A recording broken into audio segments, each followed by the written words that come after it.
창밖에는 세상이 원망스러울 정도로 매서운 한방눈이 쏟아지고 있었습니다.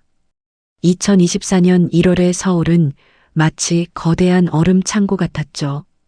그 차가운 도시의 한복판, 종로에 위치한 대형 병원, 응급실 로비에 낡은 천 조각을 뒤집어 쓴 그림자가 나타났습니다. 19살 소녀 설이었어요. 설이의 등에는 7살 난 막내 동우가 마치 불덩이처럼 뜨거운 숨을 내뱉으며 축 처져 있었습니다.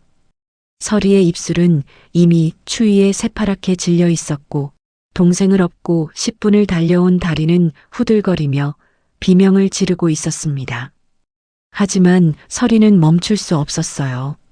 자기가 멈추면 동생의 숨소리가 영영 끊어질 것만 같았거든요.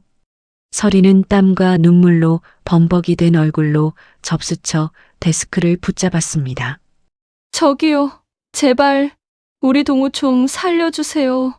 열이 너무 심해요. 숨을 제대로 못 쉬어요. 설이의 목소리는 갈라지고 힘이 없었습니다. 하지만 데스크에 앉아있던 원묵과 직원은 설이의 얼굴을 쳐다보지도 않았어요. 그저 모니터만 응시하며 기계적인 말투로 내뱉었습니다. 보호자분, 진정하시고요. 일단 수속부터 하세요. 보증금 입금 확인 안 되면 진료 안 됩니다. 설이는 가슴이 철렁 내려앉았습니다. 아빠가 갑작스럽게 세상을 떠난 뒤 비정한 고모가 보험금 5억 원을 가로채고 아이들을 쫓아냈을 때부터 설이의 주머니에는 단돈 1,000원 한 장 남아있지 않았거든요. 설이는 떨리는 손으로 아빠가 남긴 낡은 가죽 지갑을 뒤졌습니다. 그때 손끝에 딱딱하고 차가운 감촉이 느껴졌습니다. 바로 아빠가 유언처럼 남긴 검은색 카드였죠. 낡은 교통카드 스티커가 덕지덕지 붙어 있어 언뜻 보면 아이들이 가지고 노는 장난감 같아 보였습니다. 카드 뒷면에는 아빠가 삐뚤삐뚤하게 써놓은 글씨가 있었어요. 사랑하는 우리 아이들이 세상에 나올 때. 설이는 아빠의 목소리가 들리는 것만 같았습니다. 정말 죽을 만큼 힘들 때만 쓰라던 그 말이 머릿속을 스쳐 지나갔죠. 설이는 그 카드를 원무과 직원에게 내밀었습니다. 여기, 이 카드로 결제해 주세요. 돈 들어 있을 거예요. 제발 우리 막내 먼저 봐주세요. 원무과장이었던 박철수는 그제야 고개를 들어 설이의 손에 든 카드를 쳐다보았습니다. 그리고는 코웃음을 치며 카드를 낚아채듯 가져갔죠. 뒷면에 적힌 아빠의 글씨를 본 박철수의 눈빛에 경멸이 가득 찼습니다. 아니, 학생. 지금 장난해요? 어디서 이런 낙서된 장난감을 가져와서 사기를 쳐? 여기가 무슨 유치원인 줄 알아? 박철수는 더러운 것이라도 묻은 양 카드를 병원 로비 바닥으로 휙 집어 던졌습니다. 설이의 심장이 바닥으로 떨어지는 소리가 들리는 것 같았죠. 설이는 비참함에 입술을 깨물며 차가운 바닥을 기어 카드를 주었습니다. 그리고는 울며 매달렸어요. 아니에요. 우리 아빠가 정말 급할 때 쓰라고 하신 거예요. 한 번만 긁어봐 주세요. 제발요. 주변 사람들의 시선이 따갑게 꽂혔습니다. 박철수는 귀찮다는 듯 짜증을 내며 단말기에 카드를 꽂았습니다. 좋아. 안 긁히면 바로 경찰 부를 줄 알아. 단말기에서 삑삑거리는 날카로운 기계음이 들려왔습니다. 화면에는 거래 불가라는 차가운 글자가 선명하게 떴죠. 박철수는 승리감에 취한 얼굴로 비릿한 미소를 지었습니다. 거봐. 내가 뭘 했어. 당장 이 애들이랑 같이 끌어내. 경비원들이 설이의 가녀린 어깨를 붙잡고 강제로 문 밖으로 밀어냈습니다.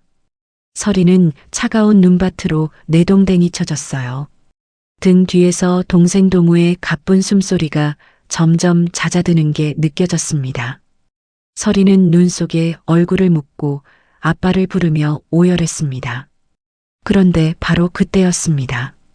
병원 안쪽에서 미친 듯이 전화기가 울려대기 시작했죠. 박철수가 의아한 표정으로 수화기를 들었을 때 수화기 건너편에서는 병원장의 다급하고도 벌벌 떨리는 목소리가 터져 나왔습니다. 박 과장, 지금 로비에 무슨 일이야? 보안실에서 긴급 신호가 떴다고 본사에서 난리가 났어. 당장 그분 보호하고 대기해. 박철수는 상황 파악이 안 된 채 멍하니 서 있었습니다. 그리고 정확히 30분 뒤 병원 앞 도로의 모든 신호등이 빨간색으로 바뀌며 통제되었습니다. 사이렌 소리와 함께 검은색 최고급 세단 100대가 눈길을 가르며 병원 정문으로 들이닥쳤죠. 차에서 내린 사람은 다름 아닌 대한민국 재계의 거물, 성운그룹의 독고운 회장이었습니다. 그는 코트도 제대로 걸치지 않은 채 눈밭을 가로질러 뛰어왔습니다. 그리고 바닥에 쓰러진 서리와 동생 동우를 발견하고는 그 자리에 무너져 내리듯 무릎을 꿇었죠. 독고운 회장의 떨리는 손이 바닥에 떨어진 낡은 검은색 카드를 집어들었습니다. 그의 눈에서 굵은 눈물이 쏟아져 내렸어요. 형님, 이연석 형님, 자존심 강한 형님이 대체 왜 이제야 이 신호를 보내셨습니까? 제가 이 소리를 얼마나 기다렸는데. 독고운 회장은 서리의 차가운 손을 맞잡고 목 놓아 울기 시작했습니다. 병원 로비는 순식간에 정막에 휩싸였고 서리를 비웃던 박철수의 얼굴은 사색을 넘어 새하얗게 질려버렸습니다. 서리는 눈물 맺힌 눈으로 이 상황을 믿을 수 없다는 듯 바라보았습니다. 아빠가 남긴 그 낡은 카드가 정말로 기적을 불러온 것이었죠. 이야기는 아버지가 살아계셨던 그날로 거슬러 올라갑니다. 차가운 바닷바람이 코끝을 찌르는 거제도의 겨울은 육지의 추위와는 또 다른 매서움이 있었습니다. 거대한 철 구조물들이 숲을 이루고 있는 조선소안, 그곳에는 매일 아침 6시면 어김없이 작업복을 챙겨 입고 나서는 한 남자가 있었지요. 바로 5남매의 아빠, 이현석이었습니다. 현석의 일터는 땅 위가 아니라 하늘과 맞닿은 높은 크레인 위였습니다. 주황색 불꽃이 튀는 용접 마스크를 쓰고 하루 8시간, 때로는 12시간 동안 철판을 이어붙였어요. 그의 손은 쇳가루와 기름때로 항상 가뭇하게 물들어 있었고 손가락 마디마디는 굳은 살로 인해 두툼하게 부풀어 올라 있었습니다.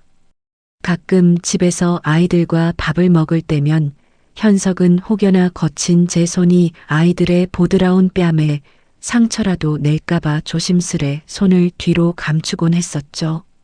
19살 맏딸 서리는 그런 아빠의 뒷모습을 볼 때마다 가슴 한구석이 아려왔습니다. 아빠의 작업 조끼는 군데군데 용접 불꽃에 탄 구멍이 뚫려 있었고 어깨춤은 땀이 배어 하얗게 소금기가 올라와 있었거든요. 아빠, 오늘도 늦게 오셔요? 너무 무리하지 마세요. 서리가 아침마다 아빠의 손에 보온병을 쥐어주며 말하면 현석은 그저 너털웃음을 지으며 딸의 머리를 쓰다듬어 주었습니다. 우리 서리가 아빠 걱정을 다 하네. 걱정 마라. 아빠 몸은 강철로 만들어서 끄떡없단다. 가서 동생들 밥 잘 챙겨주고 있어. 현석은 언제나 가족들의 든든한 버팀목이 되어 주었습니다. 하지만 그 강철 같던 아빠도 세월의 무게와 쉼없는 노동에는 장사가 없었죠. 2024년 1월 초의 어느 날이었습니다. 유난히 바람이 심하게 불어 조선소의 모든 기계가 비명을 지르던 날이었어요. 현석은 높은 갑판 위에서 마지막 용접 작업을 마무리하고 있었습니다. 그런데 갑자기 몰아친 돌풍에 몸이 휘청거렸죠. 밤샘 작업으로 인해 몸은 이미 천근만근 무거웠고 순간적으로 시야가 흐릿해졌습니다. 아차 하는 순간 현석의 몸이 허공으로 붕 떴습니다. 안 돼. 우리 애들 어떡해. 현석이 추락하며 마지막으로 머릿속에 떠올린 것은 집에서 자기를 기다릴 5 아이의 얼굴이었습니다. 그렇게 평생을 가족만을 위해 살았던 아빠는 차가운 시멘트 바닥 위에서 고단했던 생을 마감하고 말았습니다. 아빠의 소식을 들은 서리는 그 자리에 주저앉아 목 놓아 울었습니다. 동생들은 아빠가 왜 집에 오지 않는지 물으며 서리의 옷자락을 붙잡았죠. 장례식장은 너무나도 조용하고 쓸쓸했습니다. 조문객이라곤 같이 일하던 동료 몇 명뿐이었고 향 냄새만이 텅 빈 빈소를 채우고 있었어요. 서리는 아빠의 영정사진 앞에서 눈물이 다 말라버릴 정도로 울었습니다. 사진 속 아빠는 작업복을 입고 환하게 웃고 있었는데 그 모습이 마치 설아, 미안하다. 아빠가 너무 일찍 가서 미안해. 라고 말하는 것 같았죠. 장례 비용조차 치르기 막막한 현실 앞에서 서리는 아빠의 유품인 낡은 작업 조끼를 가슴에 꼭 안았습니다. 그때 조끼 안주머니에서 무언가 손끝에 걸렸습니다. 그것은 낡은 가죽 지갑이었죠. 지갑 속에는 아빠의 체온이 여전히 남아있는 듯 따뜻함이 느껴졌습니다. 서리는 그 지갑을 열어보고는 고개를 갸웃거렸습니다. 지갑 구석에는 낡은 교통카드 스티커가 덕지덕지 붙은 검은색 카드 한 장이 들어있었거든요. 아빠는 왜 이런 정체 모를 카드를 지갑 깊숙한 곳에 소중히 간직하고 있었던 걸까요? 아빠가 떠난 지 일주일도 되지 않아 아이들은 그들을 지켜주던 따뜻한 보금자리마저 빼앗길 위기에 처하게 됩니다. 아빠의 빈자리가 이토록 차갑고 무겁다는 것을 19소녀 서리는 이제야 뼈저리게 느끼기 시작했습니다. 3일간의 장례가 끝나고 돌아온 컨테이너 집은 아빠의 온기조차 사라진 듯 차갑기만 했습니다. 서리는 현관문에 들어서자마자 가슴이 뻥 뚫린 것 같은 허전함을 느꼈지요. 동생들은 아빠의 냄새가 남아있는 이불 속으로 파고들어 서로의 체온에 의지한 채 웅크리고 있었습니다. 그때였습니다. 정적을 깨고 거칠게 문을 열고 들어온 사람은 고모 숙자였습니다. 숙자는 상복을 벗기도 전이었는데도 얼굴에는 슬픔이라곤 조금도 찾아볼 수 없었습니다. 오히려 무언가 큰 건수를 잡은 사람처럼 눈을 번뜩이며 방안을 훑어보았죠. 숙자는 서리 앞에 서류 뭉치를 툭 던지며 자리에 앉았습니다. 야, 이설 너 일로 와서 여기 도장 찍어라. 아빠 죽고 나서 처리할 게 한두 개가 아니야. 내가 뭘 한다고 멍하니 있니? 고모가 다 알아서 해줄 테니까 시키는 대로 해. 서리는 정신이 하나도 없었습니다. 아빠가 한 줌의 재가 되어 돌아온 지 채 하루도 지나지 않았는데 돈이며 서류며 따지는 고모가 원망스러웠지요. 하지만 19소녀가 감당하기에 세상은 너무나 무거웠고 고모는 유일하게 남은 어른이었습니다. 서리는 고모가 내민 서류가 무엇인지도 모른 채 손을 떨며 도장을 찍었습니다. 그날 저녁 숙자의 본색이 드러났습니다. 아빠 현석이 위험한 일을 하며 아이들을 위해 들어두었던 생명보험금 5억 원이 숙자의 통장으로 입금된 것이었죠. 서리는 뒤늦게 그 사실을 알고 고모를 붙잡았습니다. 고모, 그 돈은 우리 아빠가 우리 남매들 살라고 남겨주신 거잖아요. 동생들 학교도 보내야 하고 먹고 살아야 하는데 고모가 가져가시면 어떡해요. 그러자 숙자는 서리의 손을 거칠게 뿌리치며 악독한 표정으로 변했습니다. 숙자의 목소리는 컨테이너 안을 날카롭게 핥히었습니다. 이게 어디서 눈을 똑바로 뜨고 대드니? 내 아빠가 나한테 친 빚이 얼마인 줄 알아. 그리고 이 5억 원은 내가 그동안 너희 집 뒤처리해주며 고생한 값이야. 법적으로도 내가 보호자니까 내 마음대로 할 거다. 억울하면 너희 아빠 살려내든가. 서리는 눈앞이 캄캄해졌습니다. 피를 나는 고모가 어떻게 저런 말을 할 수 있는지 믿기지 않았지요. 하지만 비극은 거기서 끝이 아니었습니다. 숙자는 아이들의 옷가지가 담긴 가방을 문 밖으로 던져버렸습니다. 한방눈이 쏟아지는 마당으로 아이들의 유일한 재산인 낡은 옷들이 흩어졌습니다. 이제 이 컨테이너도 내 명의로 넘겼으니까 당장 나가라. 고아원을 가든 길바닥에서 잠을 자든 너희 사정이지. 내가 왜 생판 남 같은 애들 5을 책임져야 하니? 다신 내 눈앞에 나타나지 마라. 재수 없게 정말. 서리는 막내 동우를 등에 업고 지호와 연우 그리고 윤우의 손을 꼭 잡았습니다. 아이들은 추위에 떨며 고모의 바짓가랑이를 붙잡고 울었지만 숙자는 차갑게 문을 걸어 잠갔습니다. 철컥하고 잠기는 문소리가 마치 세상이 아이들을 버리는 소리처럼 들렸습니다. 숙자는 마지막으로 현석의 유품인 낡은 가죽 지갑을 서리의 얼굴을 향해 던졌습니다. 이거나 가지고 꺼져. 돈 한 푼 안 들어있는 쓰레기니까. 서리는 눈 속에 떨어진 아빠의 지갑을 주워 가슴에 품었습니다. 지갑 속에는 아빠의 거친 손때가 묻어 있었고 그 안에는 여전히 정체를 알 수 없는 검은색 카드 한 장이 꽂혀 있었습니다. 서리는 쏟아지는 눈물을 닦으며 동생들을 둘러보았습니다. 얘들아 울지 마. 언니가 있잖아. 우리 아빠 고향인 서울로 가자. 거기 가면 어떻게든 길이 있을 거야. 19소녀는 무너질 것 같은 마음을 다잡으며 어둠 속으로 발걸음을 옮겼습니다. 뒤돌아본 컨테이너 안에서는 고모 숙자가 보험금 5억 원에 취해 깔깔거리며 웃는 소리가 들려왔습니다. 서리는 이를 악물었습니다. 그리고 아빠가 남긴 낡은 지갑을 더 꼭 쥐었죠. 그렇게 오남매의 시린 겨울 여행이 시작되었습니다.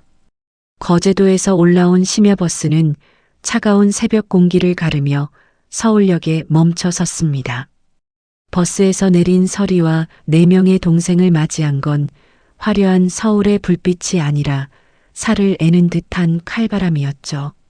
서리는 등에 업힌 7살 막내 동우를 한 번 더 고쳐 업으며 동생들의 손을 꼭 잡았습니다. 아빠가 살아생전 가끔 들려주었던 서울은 기회의 땅이라고 했었는데 막상 도착한 서울역은 무서울 정도로 거대하고 냉정했습니다. 서리가 가진 돈은 이제 단돈 몇천 원이 전부였지요. 그마저도 버스 터미널에서 산 삼각김밥 2개를 5이서 나누어 먹느라 다 써버리고 말았습니다. 서리는 한숨이 섞인 입김을 내뱉으며 대합실 구석 벤치로 향했습니다. 언니 배고파요. 배에서 자꾸 소리가 나요. 10살 연우가 배를 움켜쥐며 힘없이 중얼거렸습니다. 서리는 가슴이 찢어지는 것 같았지만 애써 미소를 지어 보였습니다. 연우야, 조금만 참아. 해 뜨면 언니가 맛있는 거 사줄게. 지금은 일단 여기서 좀 쉬자. 서로 꼭 붙어 있어야 해. 알았지. 아이들은 서로의 팔을 붙잡고 온기를 나누며 웅크려 앉았습니다. 하지만 서울의 밤은 가혹하기만 했지요. 역을 오가는 사람들은 남루한 행색의 아이들을 힐끔거릴 뿐 누구 하나 따뜻한 말을 건네지 않았습니다. 서리는 아빠의 낡은 가죽 지갑을 꺼내 만져보았습니다. 그 안에 꽂힌 검은 카드는 차갑고 딱딱한 감촉만을 전해줄 뿐 아무런 대답이 없었죠. 서울에 온 지 사흘째 되던 날이었습니다. 아이들은 지하철역 구석에서 노숙인들이 나누어주는 컵라면, 국물을 얻어 마시며 하루를 버텼습니다. 하지만 제대로 된 잠자리도 없이 차가운 바닥에서 밤을 보낸 탓에 막내 동우의 상태가 심상치 않았습니다. 동우의 얼굴은 사과처럼 붉게 달아올랐고 몸은 불덩이처럼 뜨거웠습니다. 동우야, 정신 좀 차려봐. 동우야. 서리가 흔들어 깨워보았지만 동우는 신음소리만 내뱉으며 의식을 잃어가고 있었죠. 만져본 이마는 손이 데일 정도로 뜨거웠고 얇은 옷은 땀으로 축축하게 젖어 있었습니다. 서리는 덜덜 떨리는 손으로 아빠의 지갑을 열었습니다. 하지만 지갑 안에는 먼지만이 가득할 뿐 약 한 알쌀 돈조차 남아있지 않았습니다. 언니 동우가 이상해요. 숨을 너무 가쁘게 쉬어요. 8살 윤우가 울먹이며 말했습니다. 서리는 더 이상 지체할 수 없다는 걸 깨달았습니다. 당장 병원에 가지 않으면 동생을 잃을지도 모른다는 공포가 온몸을 휘감았죠. 서리는 아빠의 유품인 검은 카드를 손에 꽉 쥐었습니다. 아빠가 왜 이 카드를 지갑 깊숙이 숨겨두었는지 그때는 알 수 없었지만 지금 이 순간 서리가 기댈 수 있는 건 이 카드 한 장뿐이었습니다. 서리는 동우를 다시 등에 업었습니다. 이미 며칠을 굶어 다리에 힘이 풀렸지만 동생을 살려야 한다는 일념 하나로 정신을 붙잡았지요. 서리는 아이들의 손을 이끌고 역 밖으로 뛰어나갔습니다.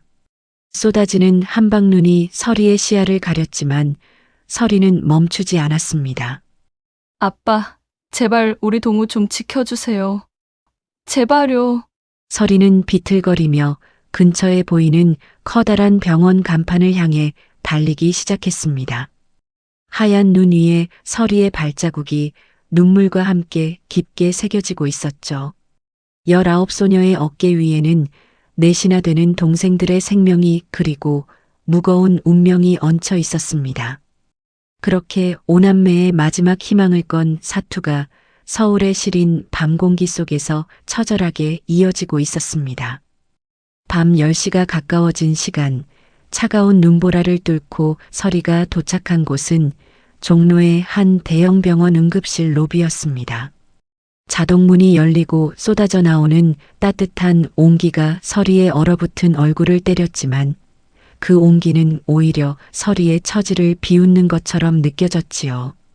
서리의 등에 업힌 7살 막내 동우는 이미 정신을 잃은 채 쌕쌕거리는 가쁜 숨만 몰아쉬고 있었습니다.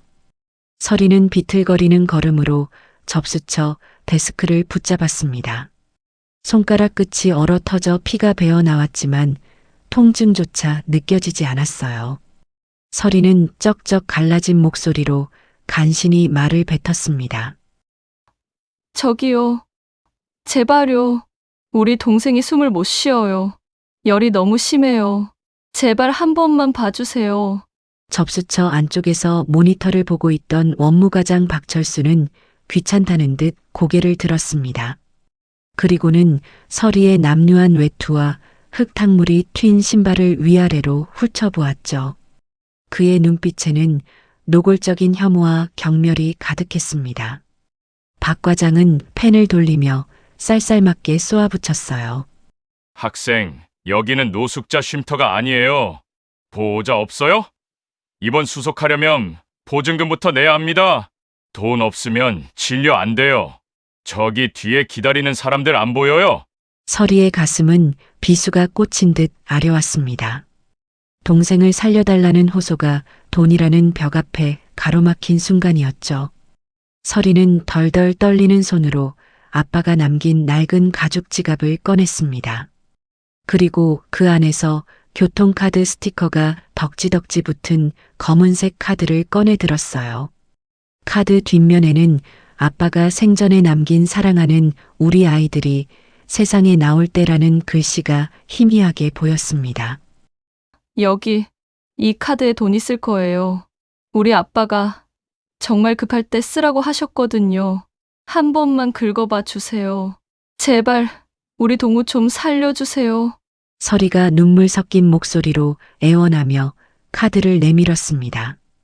박 과장은 콧방귀를 뀌며 그 카드를 낚아채듯 가져갔지요. 스티커가 붙은 카드를 요리조리 살펴보던 그는 이내 배꼽을 잡고 깔깔거리며 웃기 시작했습니다. 야, 너 지금 나랑 장난하니? 어디서 이런 낙서된 장난감을 가져와서 감성팔이야? 이게 무슨 카드야? 딱 봐도 애들 소꿉장난하는 장난감이지. 학생, 여기가 우스워 보여? 박 과장은 로비에 사람이 가득한데도 들으라는 듯 큰 소리로 조롱했습니다. 그러더니 더러운 것이라도 묻은 것처럼 카드를 바닥으로 휙 던져버렸지요. 카드는 서리의 발치에 떨어져 빗물 섞인 발자국 옆으로 미끄러졌습니다. 주변 사람들의 시선이 서리에게 쏠렸고 누군가는 혀를 차며 동정했지만 대다수는 구경거리를 보듯 차가웠습니다. 서리는 무너지는 마음을 부여잡고 바닥을 기어 카드를 주었습니다. 그리고 무릎을 꿇은 채 울먹였어요. 아니에요. 우리 아빠가 거짓말할 리 없어요. 제발 한 번만 긁어봐 주세요. 부탁드려요. 제발요. 서리의 악에 바친 호소에 로비가 잠시 정막에 휩싸였습니다. 박 과장은 사람들의 시선이 부담스러웠는지 짜증스럽게 시계를 보더니 턱으로 단말기를 가리켰습니다. 참나. 좋아. 안 긁히면 바로 경찰 부를 거니까. 그렇게 알아. 업무 방해로 콩밥 먹고 싶으면 계속 고집 피우든가. 서리는 기도하는 심정으로 카드를 단말기에 꽂았습니다. 제발 아빠, 제발 도와주세요. 서리의 손이 파르르 떨렸죠. 단말기에서 기계가 정보를 읽는 듯 잠시 불빛이 깜빡거렸습니다. 하지만 1초, 2초가 흐른 뒤 단말기에서는 삑삑거리는 날카로운 오류음이 터져 나왔습니다. 화면에는 거래 불가라는 차가운 글자만 선명하게 떠올랐죠. 거봐. 내가 뭘 했어? 어디서 사기를 쳐? 박 과장의 고함이 터지자마자 경비원 둘이 성큼성큼 다가와 서리의 어깨를 낚아챘습니다. 서리는 동우를 등에 업은 채 속수무책으로 문 밖으로 끌려나갔지요. 찬바람이 부는 눈밭으로 내동댕이 쳐진 서리는 바닥에 떨어진 카드를 가슴에 품고 동우를 끌어안았습니다. 동우야, 미안해. 언니가 미안해. 서리는 동생의 식어가는 온기를 느끼며 오열했습니다. 하지만 서리는 알지 못했죠. 비록 결제는 실패했지만 카드가 단말기에 꽂혔던 그 짧은 한순간에 카드의 내장 칩이 강한 신호를 내뿜으며 성운그룹 본사의 비상 단말기를 깨웠다는 사실을요. 폭풍 전야처럼 고요한 눈 내리는 병원방, 서리의 처절한 울음소리 위로 운명의 시계추가 빠르게 돌아가기 시작했습니다. 이제 곧 이 병원을 뒤흔들 거대한 폭풍이 다가오고 있었던 것이었죠. 같은 시각 서울 도심의 성운 그룹 본사 50층 회장실에서는 숨소리조차 내기 힘든 엄중한 임원 회의가 진행 중이었습니다. 창밖에는 한방눈이 쏟아지고 있었지만 회의실 안은 차가운 냉기만이 감돌고 있었죠. 독고운 회장은 이복 형제들의 지분 다툼 보고를 받으며 묵직한 관자놀이를 손가락으로 지그시 누르고 있었습니다. 그런데 바로 그때였습니다. 회장의 책상이 오랫동안 먼지가 쌓인 채 단 한 번도 울린 적 없던 붉은색 비상 단말기에 전멸등이 미친 듯이 깜빡이기 시작했습니다. 띠리리링 하는 날카로운 기계음이 고요한 회의실을 찢어놓았지요. 임원들의 시선이 일제히 그 생소한 기계로 쏠렸고 회장의 안색은 순식간에 백지장처럼 하얗게 변했습니다. 그 단말기는 독고운 회장이 20년 전 목숨의 은인인 현석 형님에게만 쥐어주었던 마지막 비상 호출기와 연결된 것이었습니다. 카드가 단말기에 꽂히는 순간 비록 결제는 실패하더라도 내장된 칩이 자동으로 현재 위치를 전송하도록 설계되어 있었죠. 회장은 떨리는 손으로 단말기를 집어들었습니다. 화면에는 3명 종합병원 응급센터 로비라는 좌표가 선명하게 떴습니다. 민우야, 아니 현석 형님입니까? 형님 정말 당신입니까? 독고운 회장의 목소리가 파르르 떨렸습니다. 20년 동안 단 하루도 잊은 적 없던 이름이었습니다. 회장은 벌떡 자리에서 일어나며 회의실을 가득 메우는 목소리로 불호령을 내렸습니다. 당장 차 대기시켜. 아니 헬기 띄워. 지금 당장 종로에 있는 병원으로 간다. 보안팀 전원 호출하고 병원 주변 도로 전면 통제해. 1분이라도 늦으면 너희 모두 내 손에 죽을 줄 알아. 회장의 갑작스러운 명령에 비서실장은 사색이 되어 관할 경찰서와 병원에 전화를 돌리기 시작했습니다. 회장이 전용 엘리베이터를 타고 지하 주차장으로 추락하듯 내려가는 동안 그의 눈빛은 굶주린 맹수처럼 번뜩이고 있었습니다. 5분 뒤 건물 옥상에서 전용 헬기가 굉음을 내며 이륙했습니다. 헬기가 서울 상공을 가로지르는 동안 회장은 창밖의 눈보라를 내다보며 주먹을 불끈 쥐었습니다. 20년 전 붉은 사막에서 자신을 살리기 위해 몸을 던졌던 그 사람. 그 고집스러운 형님이 드디어 도움을 청했다는 사실에 가슴이 미어지는 것 같았지요. 누가 감히 내 형님을, 누가 감히 내 조카들을 건드렸단 말인가? 내가 형님을 어떻게 찾았는데? 한편 병원 로비에서 서리를 내쫓은 원무과장 박철수는 여전히 상황 파악을 못한 채 거드름을 피우고 있었습니다. 눈밭에 쓰러진 서리를 보며 혀를 끌끌 차고 있었지요. 그런데 갑자기 로비의 모든 전화기가 미친 듯이 울리기 시작했습니다. 전화를 받은 직원의 얼굴이 순식간에 굳어지더니 비명을 지르듯 외쳤습니다. 과장님, 성운그룹 회장님이 직접 오신답니다. 지금 병원 앞 도로가 경찰에 의해 전면 통제됐대요. 박철수의 입에 물려있던 담배가 툭 하고 바닥으로 떨어졌습니다.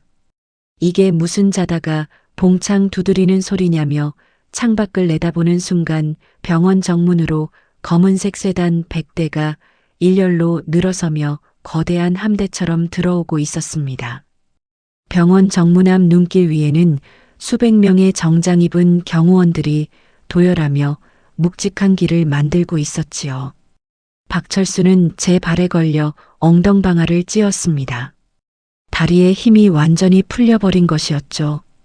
방금 전 자기가 장난감이라며 비웃고 던졌던 그 검은 카드가 대한민국을 움직이는 거물을 불러냈다는 사실에 박철수는 숨조차 제대로 쉴 수 없었습니다. 그때 병원 옥상 헬리패드에서 헬기 프로펠러 소리가 고막을 때렸습니다. 독고은 회장이 헬기에서 내리자마자 계단을 뛰어내려와 로비로 들이닥쳤습니다. 그는 눈물 맺힌 눈으로 주변을 훑으며 소리쳤습니다. 내 형님 어디 있어? 이 카드를 긁은 사람이 대체 어디 있느냐고? 병원 로비는 순식간에 얼어붙었고 사람들은 입을 벌린 채 그 광경을 바라보았습니다. 이제 막 기적이 시작되려는 찰나였습니다. 병원 정문 앞 차가운 눈바닥 위에서 서리는 정신을 잃어가는 동우를 껴안고 하염없이 눈물을 흘리고 있었습니다. 그때였습니다. 수많은 정장 사내를 헤치고 달려온 독고은 회장이 서리의 눈앞에서 멈춰 섰습니다. 그는 거친 숨을 몰아쉬며 바닥에 떨어진 낡은 검은색 카드를 조심스럽게 집어들었죠. 카드를 확인하는 회장의 손이 눈에 띄게 파르르 떨리고 있었습니다. 독고은 회장은 서리의 얼굴을 멍하니 바라보더니 그대로 눈밭에 무릎을 꿇었습니다. 재벌 회장이 고아 소녀 앞에 엎드린 광경의 주변은 찬물을 끼얹은 듯 조용해졌지요. 그는 서리의 얼어붙은 두 손을 감싸쥐며 오열하기 시작했습니다. 이 카드가 왜 이제야 울린단 말이냐? 현석 형님 대체 어디 계십니까? 이 미련한 동생을 왜 이렇게 오래 기다리게 하셨어요?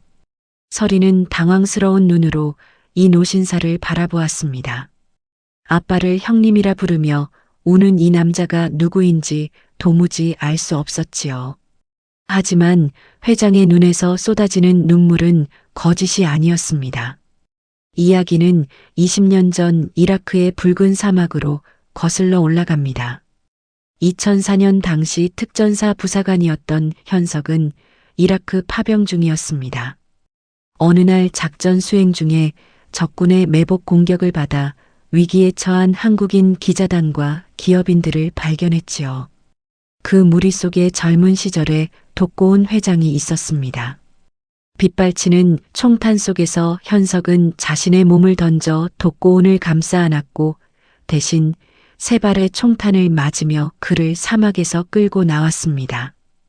독고은 회장이 정신을 차렸을 때 현석은 피투성이가 된 채 웃으며 말했지요. 임무 완료했습니다. 이제 안전합니다. 독고우는 그 자리에서 자신의 전 재산과 가문의 이름을 걸고 약속했습니다. 형님은 제 생명의 은인입니다. 이 카드는 제 목숨과 같습니다. 언제 어디서든 이 카드를 쓰시면 제가 전 세계 어디든 달려오겠습니다. 하지만 현석은 군문을 제대한 뒤에도 그 카드를 단 한 번도 쓰지 않았습니다. 거제도 조선소에서 뜨거운 용접 불꽃을 견디며 하루 12시간씩 일하면서도 현석은 늘 이렇게 말하곤 했었죠. 사람 목숨 구한 걸로 장사하는 거 아니다. 내 자존심이 허락 안 해. 현석은 형제 같은 동생 독고운이 성공했다는 소식을 신문으로 접하면서도 그저 멀리서 허허 웃으며 기뻐할 뿐이었습니다. 대신 혹시라도 자기가 잘못되어 아이들만 남겨질 때를 대비해 지갑 깊숙한 곳에 그 카드를 부적처럼 넣어두었던 것이었죠. 오직 자식들이 굶어 죽을 위기에 처했을 때만 자존심을 버리고 형을 찾으라는 아버지의 마지막 배려였습니다. 독고운 회장은 서리를 대신해 동우를 경호원들에게 맡기며 소리쳤습니다. 당장 이 아이 수술실로 옮겨. 최고 의료진 전부 호출해. 1분이라도 늦으면 이 병원 문 닫을 줄 알아. 박철수 과장은 구석에서 바들바들 떨며 그 광경을 지켜보고 있었습니다. 독고운 회장은 차가운 눈빛으로 박철수를 노려보았지요. 내가 감히 내 형님의 조카를, 내가 감히 내 생명의 은인을 모욕했느냐. 내가 던진 건 카드가 아니라 내 목숨이었다. 내 인생에 이제 햇볕 들 날은 없을 거다. 독고운 회장은 자신의 수천만 원짜리 코트를 벗어 서리의 어깨에 덮어주었습니다. 코트에서 풍기는 은은한 향기와 묵직한 온기가 서리의 몸을 감싸 안았지요. 서리는 그제야 아빠가 왜 그 카드를 그토록 아꼈는지, 그리고 아빠가 얼마나 위대한 사람이었는지 깨닫게 되었습니다. 아빠의 20년 된 약속은 그렇게 가장 어두운 밤에 가장 밝은 빛이 되어 돌아왔습니다. 서리는 회장의 손을 잡고 수술실로 향하며 하늘을 보았습니다. 쏟아지는 눈송이 사이로 아빠가 인자하게 웃고 있는 것만 같았지요. 수술실 앞에 켜져 있던 붉은색 등이 드디어 꺼졌습니다. 하얀 가운을 입은 의사가 지친 기색으로 걸어 나와 환하게 웃으며 말했죠. 수술은 아주 잘 끝났습니다. 아이가 고비는 넘겼으니 이제 안심하셔도 됩니다. 그 말을 듣는 순간 서리는 참았던 울음을 터뜨리며 그 자리에 주저앉고 말았습니다. 곁을 지키던 성운 그룹 독고운 회장은 그런 서리의 어깨를 다독이며 함께 눈시울을 붉혔습니다. 독고운 회장은 곧장 비서실장에게 지시를 내렸습니다. 20년 전 내 목숨을 구한 형님의 아이들이다. 이 아이들이 입은 상처를 한치의 오차도 없이 전부 되돌려줘야 한다. 회장의 목소리는 낮았지만 로비 전체를 울릴 만큼 단호하고 서늘했습니다. 그 시각 거제도의 낡은 빌라에서 고모 숙자는 조카들을 내쫓고 챙긴 보험금 5억 원을 통장에 넣고 깔깔거리며 웃고 있었습니다. 이제 내 세상이다 싶어 명품 가방 카탈로그를 뒤적이고 있었지요. 그런데 갑자기 현관문이 부서질 듯 열리더니 검은 양복을 입은 사내들이 들이닥쳤습니다. 숙자는 사색이 되어 소리쳤지요. 당신들 뭐야? 남의 집에 왜 함부로 들어와? 당장 안 나가. 하지만 사내들 사이로 걸어 나온 비서실장은 차가운 서류 뭉치를 숙자의 면전에 던졌습니다. 거기에는 숙자가 서리를 속여 작성하게 한 서류의 위조 증거와 아동 유기 및 학대 혐의가 낱낱이 기록되어 있었습니다. 박숙자 씨, 당신이 가로챈 5억 원은 이미 법원에 의해 동결되었습니다. 아동복지법 위반과 사문서 위조 혐의로 긴급 체포합니다. 변호사를 선임해도 소용없을 겁니다. 성운그룹이 당신이 지은 죄의 대가를 끝까지 물을 테니까요.